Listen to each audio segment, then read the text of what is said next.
It's your girl Naél back with a new episode this week. We have a very special guest, Miss Yaya, is in the house today. Thanks for coming. No problem. I really appreciate it. So we're gonna go ahead and get started with this week's interview. Can you tell the audience a little about yourself and where you are from? Well, I'm from Miami, born and raised in Miami. My background is Jamaican, Indian, and Chinese. My household is Jamaican. I mean, me and my brother were the only ones that were born here. My sister was born in Jamaica. Everyone in our family was born in Jamaica. So I'm just mixed. So what was it like being raised in a Jamaican household? Strict.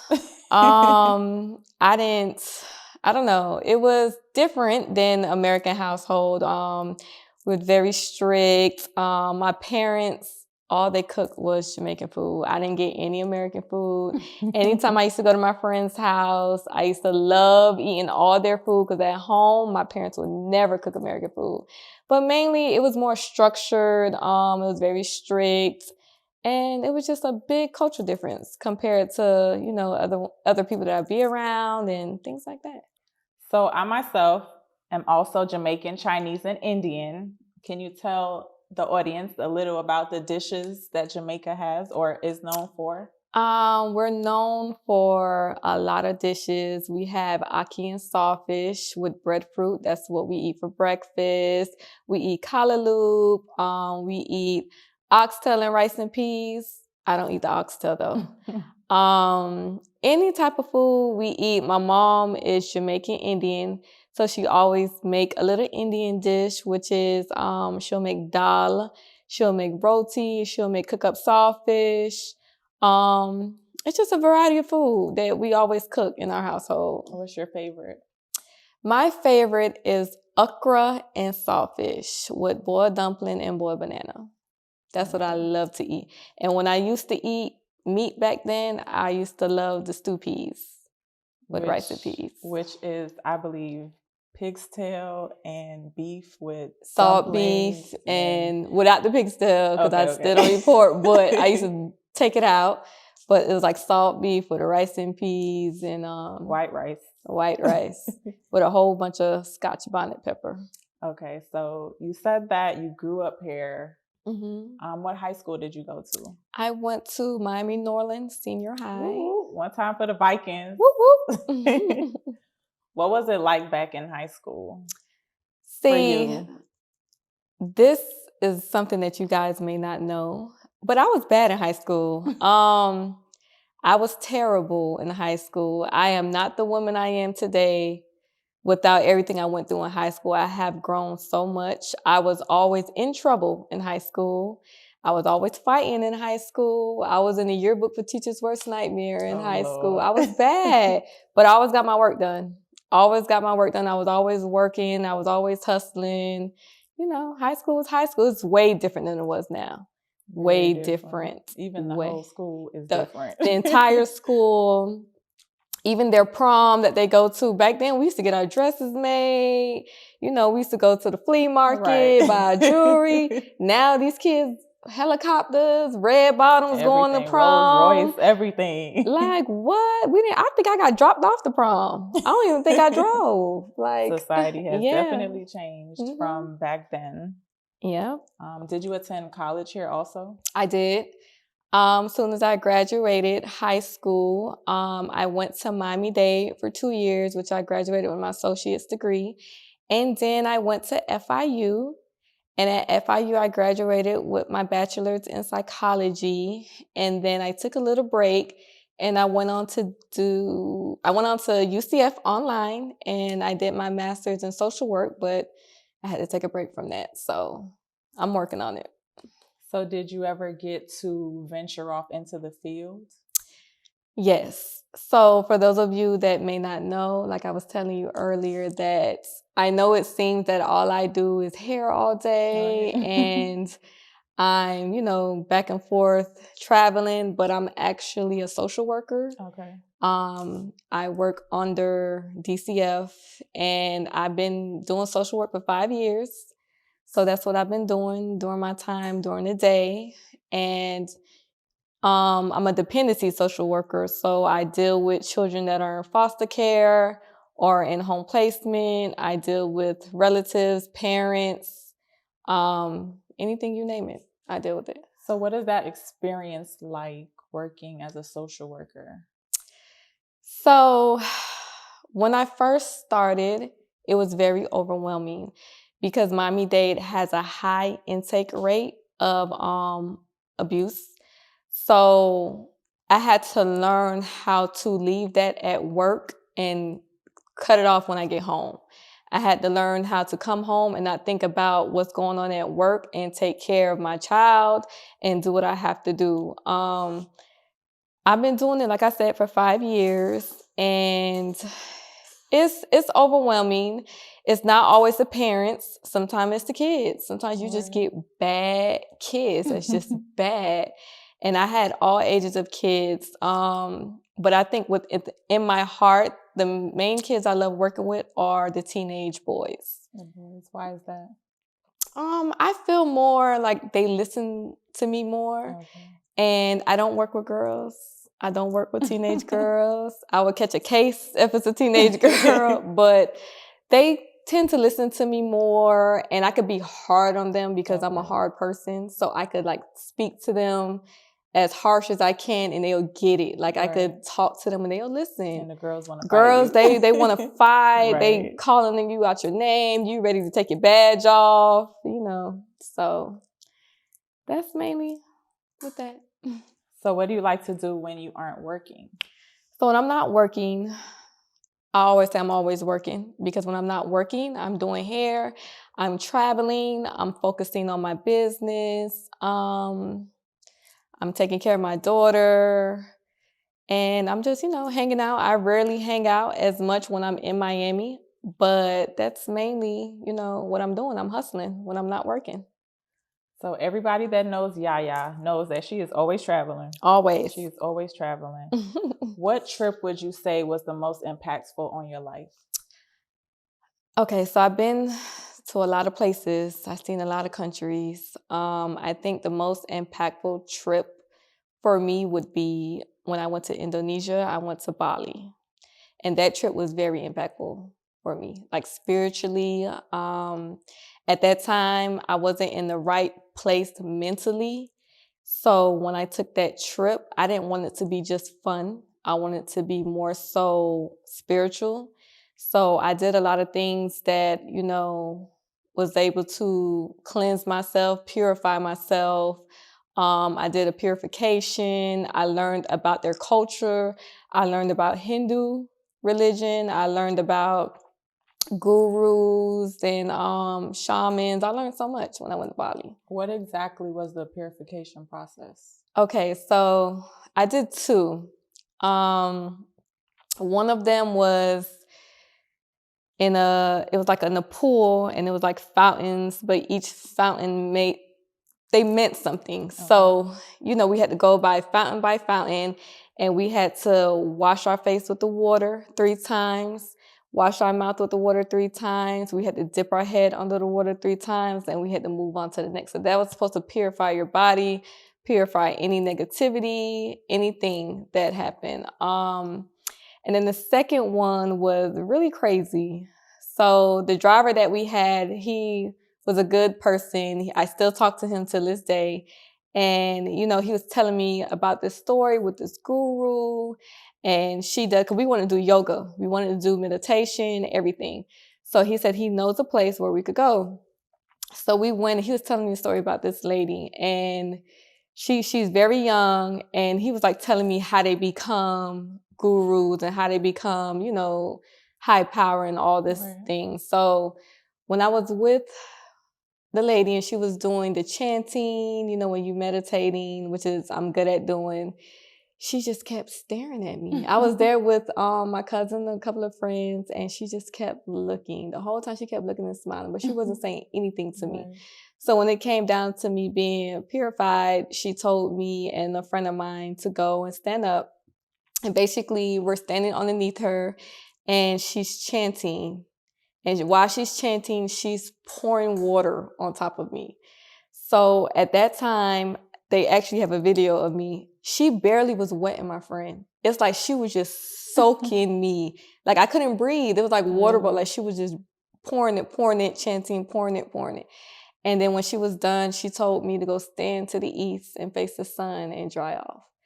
And I tell you, you just feel like a weight lifted off of you. Like you just feel different. And then when you learn so much of what they're going on, like it's no reason for you to be angry. It's no reason for you to, handle people the way that we used to handle people with no patience and things like that. Because they really believe in karma. So if you see a car accident that happened on the street in Bali, in their head, they're like, oh, this person must have did something bad to somebody. Like they really are practicing their religion. Like we went to so many of their houses and they were showing us their temples. It was really good. And then the funny thing about it, I was home and I'm watching the Kardashians, and it was like an episode when they went to Bali, and I'm just there watching it. And the same lady they went to get purified was the same lady I went to. And she travels the world. She does it in California, Europe, everywhere. Why do you think this lady was drawn to you? I don't know. I really don't know till this day. I follow her on Instagram too. I want to ask her, but I don't know. She just kept like smiling. She just kept looking. And I'm like, it has to be something, because for you to wet me so much and then you pouring water on my friend, but you're like coming back to me and you like drenching me. She must have felt like, okay, all this needs to get off of you. All this that you've been holding, this negativity, everything just need to wash away. So how many months ago would you say was that trip? That was last year, May. So how do you feel today? I feel good. It's not only that trip, but I had to do a lot of self-care. I always been a spiritual person. I never been into religion. I always been more spiritual. I work on my relationship with God. So I always been reading things. I know you guys, when you guys watch my stories, I try to put up as much positive stuff that I stand by. So I read, I practice meditation, I do a lot of things by myself. I find that Zen, that's how I get through my day. When you're working in social work, or if you're working in doing hair or makeup, you deal with so many people, energy, their negative energy, you have to find that Zen within yourself. So you just have to, I go sit at the beach. That's my favorite hobby. I'll sit at the beach all night listening to Sade. That's how like I really, really calm myself down. And read a lot of reading. A lot. So me personally, I have problems meditating. It's so hard to silence my mind. What advice could you give me for that? You have to find like that. Okay. First, you could listen to music that are like instrumental, calming music. You don't have to listen to music at all, but I do that. I don't even have to listen to that. I could listen to soft music. Like I said, I listen to Sade, or I listen to things like that. You really have to, not an out of body, but you really just have to zone everything out. You need to go in a quiet place, close your eyes, and just try to zone. Try to stop thinking negative. Think positive. You think positive, start saying the things that you're thankful for. Show gratitude. Because when you start showing gratitude, then blessings start coming to you. If you just count your blessings, it could be something so simple. Oh, Lord, thank you for this air that I'm breathing. Or thank you for giving me my hands so I could do hair. Or, you just show gratitude for the littlest things and you'll see it. Are you into crystals? I am. I'm still learning about it. My best friend released her line, her crystals, and she does the smudge spray, she does the sage, and I'm learning, but yes, I'm into it. I have a whole little crystals that I have in my room with my little Buddhas that I collected from everywhere I have traveled. So yeah, I'm learning. I'm big on energy, very big on energy. So you mentioned earlier that you have a daughter. I do. Has she been your biggest motivation? Yep. She is, she acts like me is so bad. Like some people say we act like sisters instead of mother and daughter because... How old is she? She's 8. Oh, wow. Because we don't even bicker back and forth, but like I watch her and the things that she does sometimes, and it just reminds me of the things that I used to do. And then I see when she sees that I'm doing something like hair or something or with my oils, she's like trying to copy me, mimic me, and she's like doing it, or she's just in the mirror trying to put her makeup, which is, I don't do the makeup thing, but she's trying to, mimic everything I'm doing. And she's so helpful. So, I think I'm just doing a great job with her, seeing what I'm doing so she knows when she gets older. That's good. That's what's going to happen.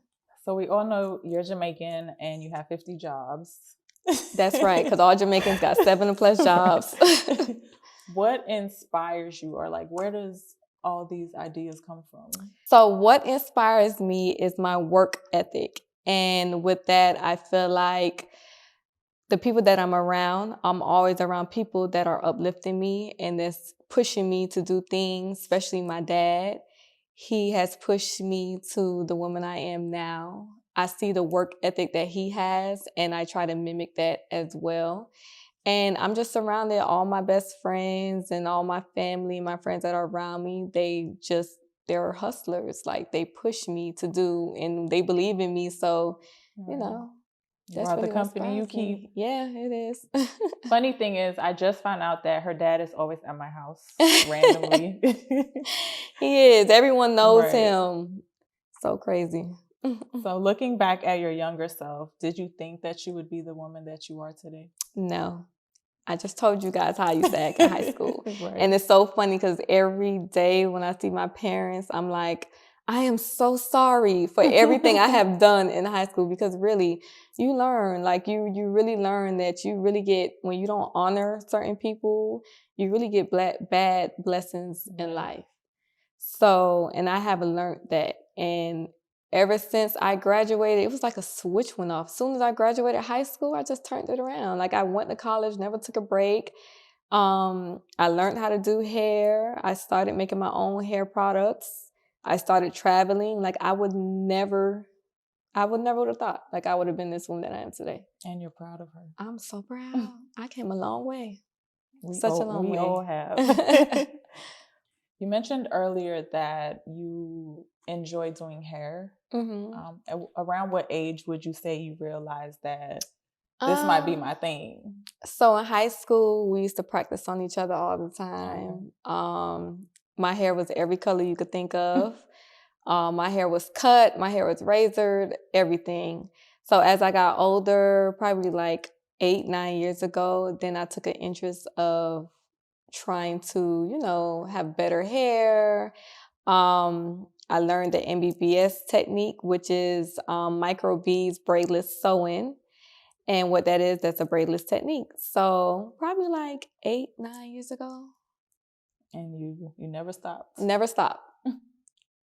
Never stopped. So can you tell the audience exactly what business do you have today? Okay, so I have several business. The first one that I do have is Nude Noir Collection, which is a clothing line that I have with my partner.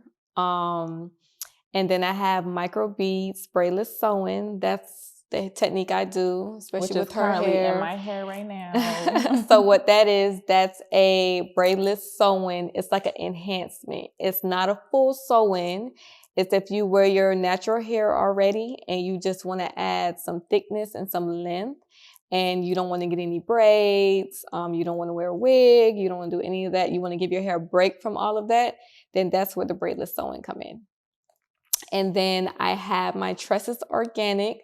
I started that in February last year, and it's so successful. I'm so proud of that business because her product is always sold out. Always. Literally always sold Every out. time I restock on my oils, it goes so fast. And I literally have 100+ bottles in stock, and it will go. Like within a couple of hours, if not by the end of the week, it's all gone. So with that, I take pride in my hair. I take pride in anything that's natural that I use on my hair, because I used so much chemicals throughout the years and my hair broke off so bad, and I just wanted to go a different route. So I've been using it for years, and people used to ask me all the time when I used to do their hair, what do you use on your hair? How did your hair get so long? And I never could provide that information to them because I didn't have it tangible for me to give to them. So I finally got it made where I could provide it to all my clients and my customers. And then I have my earrings, my Indian earrings that I got are from always India. sold out again. So I'm working on this. I'm wearing it now. And then I have my hair, which is the bundles that I have. Okay. So at what point in your life did you decide to take your hair business more seriously? When I started to see the revenue that was coming, of course. And then when I started to, everyone was booking with me and booking with my best friend, and we took it more serious because that's something that we were doing on a day-to-day basis. Right. So we caught a lot of practice. We was practicing on each other.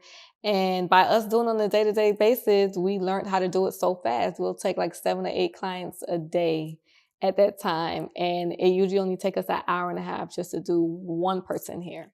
Before, like when you used to go to the salons and see them do it, it's literally take them 4 to 5 hours. So I started taking it serious because not a lot of people here in Miami knows about it. Not a lot of people do it here. So I took it serious because I wanted to expand my brand. Right. Do you feel it's easier today to make it in your industry? Yeah, I do feel like it's easier today. I feel like a lot of things such as classes that are given, a lot of times now people are booking classes to learn different techniques, whether it's lashes, makeup, hair. Social media is a great way. I feel like it gives a lot of opportunities for Black businesses, especially to start off. So of course, yeah. So social media is a huge part of your business today. Yes. Social media is a huge part of anyone's business in this generation. Social media is bittersweet. You just have to know how to use it. You have to use it for positivity, not something that's negative. You have to be consistent in posting. You have to engage with your followers. You have to, just keep putting your business out there, because when someone sees it, they're going to take interest in it. They're going to try it. They're going to come to you. So yeah, social media is definitely. Social media has given me so many opportunities. Yes. So how do you use social media to help your business? So with social media, like I said, you have to be consistent. So as far as with my business, I'm consistent in posting. I'm always posting before and after pictures. I'm always engaging with my followers, whether they're DMing me, whether they are asking me a question, something simple as what shirt do you have on, or what type of earrings are you wearing, or what do you use on your skin? Like things like that. You just always have to engage with them and try to build that relationship. And then you build that relationship with them, and that's how you get more opportunities. Because once it's not about what's really on your resume at times, it's really with the relationship that you have with people. Because usually it's people out here that's doing hair with celebrities, and it's a local person that does hair way better than these people out here that's, doing stuff. So it's just all what you put out there and just consistency. That's all it is. So you've been doing this for about 8 years now. Yes. So what was it like in the beginning on social media versus today? So back then, social media was like a slow pace versus now it's very fast paced. Like I think back then we had like Facebook where you had to like engage, and then you had like MySpace back then.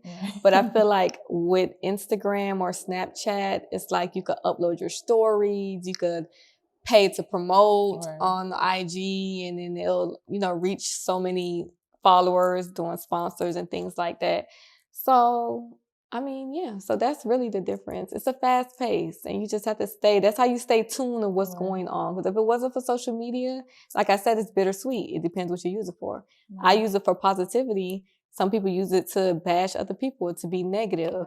Like, believe it or not, like when you look at my DMs on my social media, it's always professional. It's never disrespectful. No one's never disrespecting me. It's always business, always, or opportunities. So it all depends on what you use it for. So you mentioned that you have a hair oil. I do. Can you tell us the benefits of this oil? Okay, so the oil that I have is a rosemary neem oil under Tresses Organic. So every ingredient in that oil is natural. So it basically has nettle oil, it has neem, grapeseed oil, horsetail oil, essential oils. It has a little bit of olive oil in it. I feel like I'm missing something, but everything in it is natural. So every ingredient in it serves its own purpose. Most of the ingredients that's in it, it helps with stimulating the hair growth. So whether you're suffering from alopecia or anything like that with the scalp, it stimulates the hair growth. It helps with dandruff. You can use it for so many things. Men can use it on their beards. Men can use it on their hair. Children use it. Infant use it. The smell is raw. So again, it's organic. So if you're used to using organic stuff, that's what works. Right. That's like, you guys have to stop using all this chemical in your hair. And just to let you all know, this is her natural hair. This is my natural hair. Do you see the length of her natural hair? And it came a long way. I don't want y'all to think because where I'm from, I got long hair. No, my hair used to be up here. It was breaking. It came a long way. Right. A long way. At one point, I cut off all my hair too because the color was damaging my hair. The color. I used to get perms. I don't know why. Back in the days, listen, back in the days, it wasn't about being natural. It was about having your hair bone straight. I used to razor my hair so it could slice your hair so it could be thin because my hair was super thick. I used to get color. I had blue.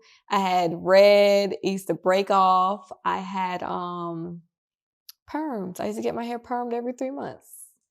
And then I finally was like, you know what? This is back in the days now. I was like, I have to stop. And then I cut off my perm and then I just went natural and started using natural products. How do you feel about the natural transition in today's society? I think it's dope. It's hard because your natural looks, you got to go through those phases when you're going natural. I know everybody hates those phases, but I think it's really dope. I think it's healthy. I love to see people with their natural look, with their froze, with their curls. I love it. And I love that a lot of people are embracing the naturalness because usually people didn't embrace the naturalness. They wanted to, like I said, perm their hair or wear, you know, weave all the time. And I have nothing against weave because I wear weave too. And I do hair with weave, but you know, you have to embrace it. And that's what I love. Did you face any obstacles in the beginning of making your product? I did, because the ingredients were coming from out of the U.S. It was coming from different countries. So you had to deal with getting it over here with customs or, you know, getting it cleared. So those are the problems that I faced. And then I wasn't restocking fast enough as I should. So people were getting impatient of getting it. But now it's, you know, it's good. Did you ever have to like retest the formula or you already knew what you had to put in this formula? I already knew. You can't go wrong with anything natural. It's not like I'm using chemicals or anything like that. So the only thing is letting it sit. You have to let it sit a while. You have to, you know, just let it sit. Like, that's all you have to do. And so then you have the oil now, right? I do. And what other products do you have in Tressa's organic line? I have the rosemary neem shampoo and I have the rosemary neem conditioner. The shampoo has all the ingredients, most of the ingredients that's in the oil, and it has turmeric in it as well. And then the conditioner matches the shampoo. And then I have avocado Jamaican black castor oil, conditioner. It's a hair mask. And then I have castor oil, which is good for your lashes and your eyebrows. And I also have edge control, which is made with aloe vera and it's made with argan oil.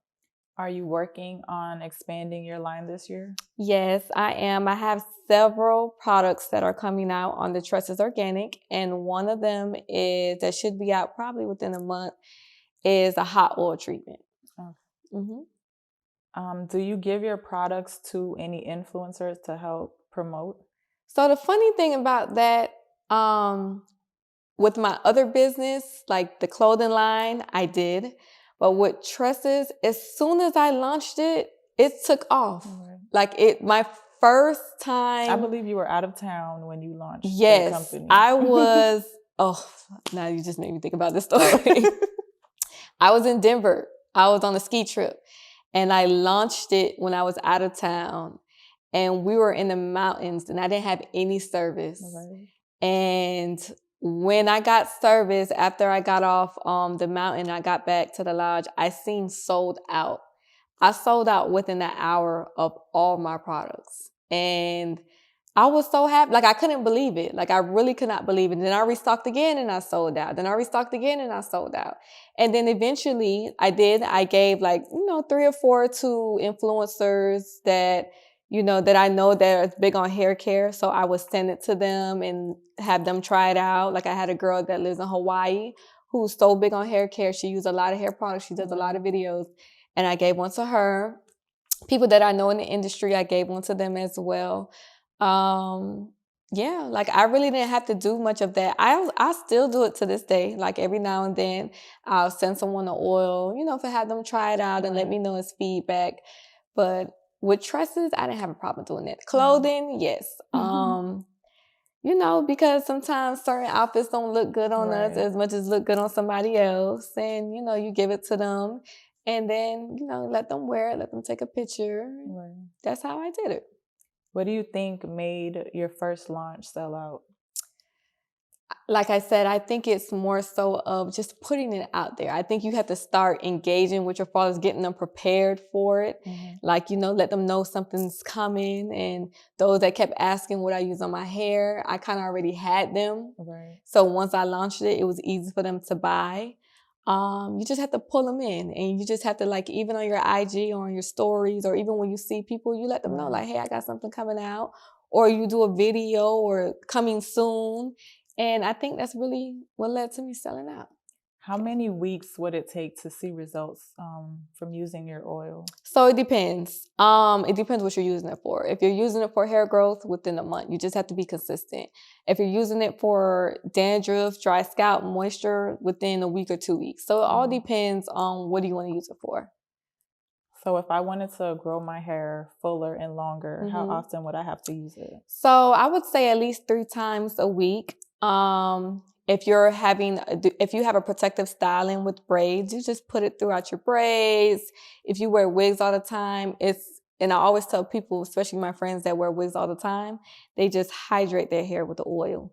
And then they put their wig on and they go on about their day. So about time they take the wig off and the braids out, their hair is like all that new growth within a month.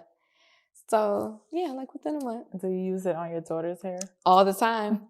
She has dry hair, so I use all my products on her hair. I use the oil, I use the shampoo, I use conditioner, I use the hair mask.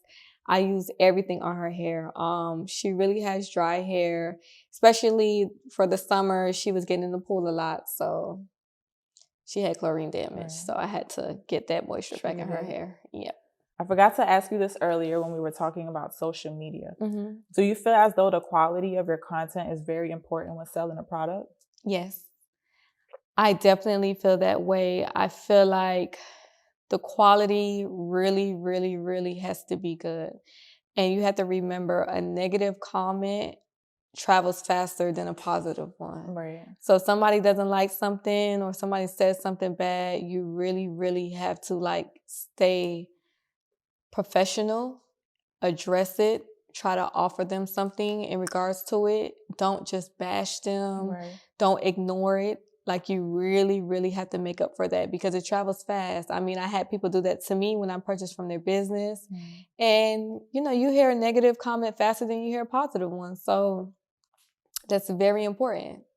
To invest in your brand. Invest in your brand. Invest in the packaging. Invest in all that. Looks are everything. So before the interview started, Yaya installed the MBBS technique in my hair. You guys can't see it because you're not supposed to see it because it's a natural look. So we're going to insert the video right now so you guys can see the process.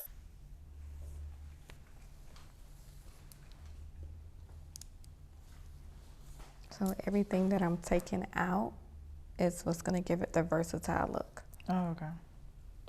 So your edges is going to be out, the back is going to be out, the front is out, so you could part it straight down the middle or to the side. And then if you needed to put it in a ponytail, your edges will be out.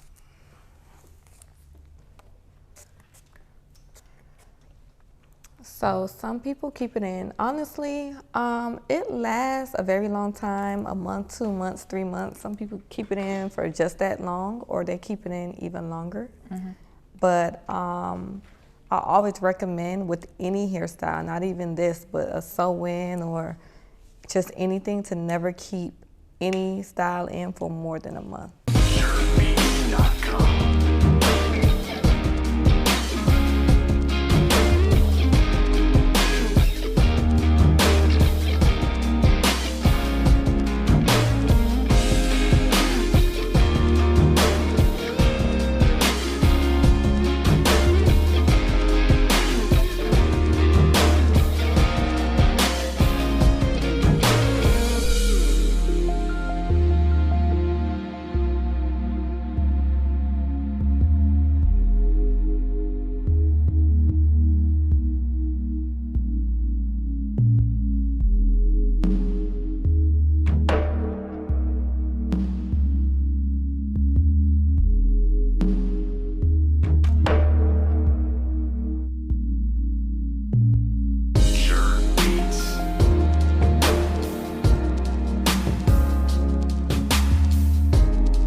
Okay, so now that we're done and we finally did an enhancement for thickness and length, we're going to apply the rosemary neem oil.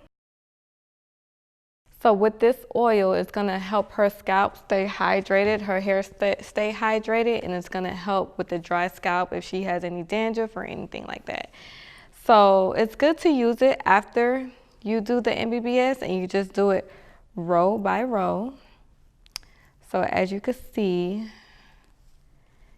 this is one of the rows that we did with MBBS.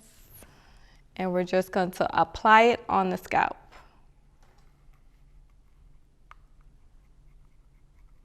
You don't have to put a lot. And then you're just going to rub it in. Just gently rub it in.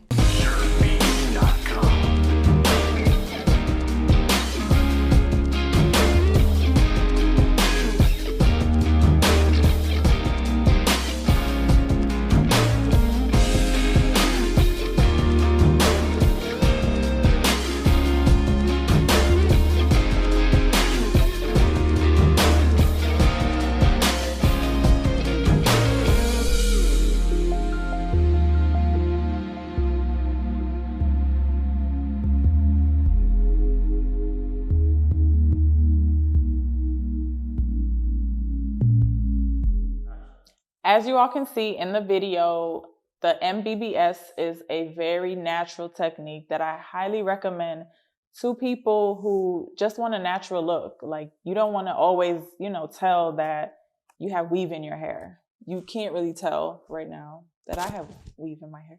So are you working on any upcoming projects for this year? I am.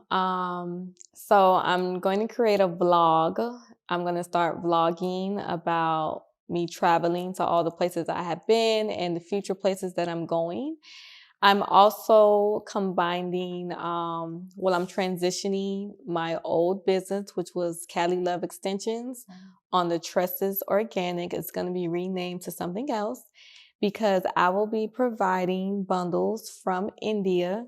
I did travel to India and I was able to go on a lot of hair tours. I learned a lot about their hair. I learned a lot about the Remy hair that we have. So this is just some bundles that are from India that are naturally and actually shaved off of someone's head while I was there, and it was made. So this is known as temple hair, which is, we know it as Remy hair. So I'm going to start talking about that. I'm going to provide that under my Tresses Organic page. Like I said, I'm going to start vlogging, and I'm just going to expand my brand.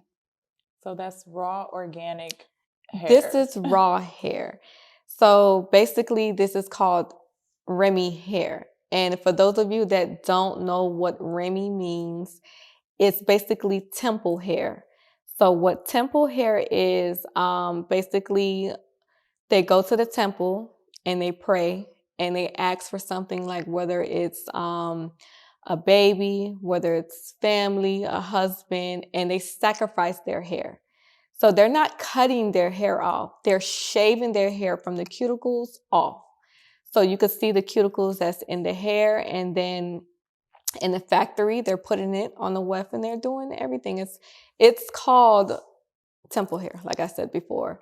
And you'll be surprised when I put the vlog up, you'll see all the waste hair that they don't use that China buys. I have videos, I have pictures, and China basically been screwing us. Right. Not all Chinese, all the vendors in China, but they basically process the hair to try to get it, as straight as possible, whatever it is. And they sell it to us for dirt cheap. So we don't know. They're saying it's unprocessed, it's virgin hair, but it's really not. So I wish you all the best this year on all your ventures, and I hope everything becomes successful, or you take it to a higher level this year. Before we go, would you like to leave the audience with any positive advice for anyone in your field or just anyone overall? To keep pushing. Don't wait. Don't second guess yourself. Just do it. Just release it. Just start the business. That's it. Stop overthinking. Stop wondering if you're gonna get a sale, if it's gonna reach. It's gonna reach the people that it needs to reach, and you're gonna get a positive reaction. When you put something positive out there, it's gonna come back to you. So don't wait. Just do it. You hear that, guys? Just do it. Thanks for tuning into tonight's episode. Thank you. Thank you again, Yaya, for coming. Problem. Make sure you like, comment, and subscribe right here, right now. We out.